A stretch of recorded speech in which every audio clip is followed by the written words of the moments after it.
Hello guys! Shout out sa supplier natin na taga South na nagbigay sa atin ng durian ngayong araw na ito. Ito guys.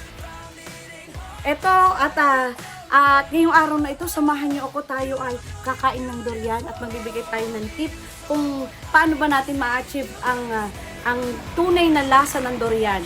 Guys, huli na tayo nag-crave dito sa durian. At actually guys, hindi tayo kumakain ito. Kasi medyo smelly. Pero simula nung natuto tayong kumain a month ago, tinuruan tayo ng friend natin si Ruby at saka si Victor, nag-crave na tayo at pero medyo late na at pakonti-konti na. Meron ba? Pero madalang na at hindi na ganun kagaganda. Pero ngayon guys, may nagbigay sa atin ng durian. So, samahan niyo ako guys. Siya nga pala, magbibigay tayo ng tips kung paano ba